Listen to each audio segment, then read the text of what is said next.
নৱবৰ্ষৰ সকলোকে শুভেচ্ছা জ্ঞাপন কৰিলোঁ। ৰঙালী বিহুৰ বৈশাখ ৰংজলী সকলোকে শুভেচ্ছা জ্ঞাপন কৰিছোঁ। আশা কৰিছোঁ এই বৰ্ষটো সকলোৰ কাৰণে মংগলময় হওক, সকলো সুখদায়ক হওক। সমৰ বা প্ৰতিখন এই ৰঙালী বিহুৰ জৰিয়তে বৈশাখ ৰংজলীৰ জৰিয়তে সমাজখনত সম্প্ৰীতি এনাজৰী লগতে ভাতৃত্ববোধ টনকিয়াল হওক। সকলো পৰিয়ালতে শ্ৰদ্ধা ভক্তি বৃদ্ধি হওক তাকে কামনা কৰিছোঁ।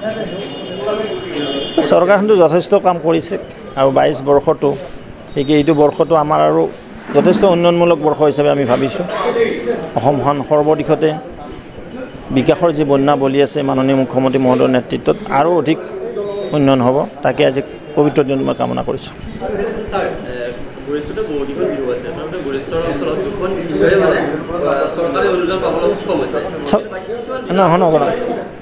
তিনিখন বিহুৱে পোৱা নাই মই গম পোৱা মতে। তেওঁলোকে পাব লাগিছিল, নেক্সট বছৰ পাব। এইবাৰ তেওঁলোক অলপ ভুল হ'ল, লেট মানে এপ্লিকেশ্যনটো হ'ল বোধহয়। কাৰণ কিছুমান ছিষ্টেম আছেতো, সেই ছিষ্টেমখিনি তেওঁলোক সোমাই নগ'ল। অলৰেডি FOC পাই গ'ল, আটাইবিলাক বিহুক চিলিংটো দি দিলে। কাৰণ পৰৱৰ্তী সময়তো দ্বিতীয়বাৰ নিদিয়ে, নেক্সট বাৰ এইখিনি সোমাই দিয়াৰ কাৰণে আমি চেষ্টা কৰিম।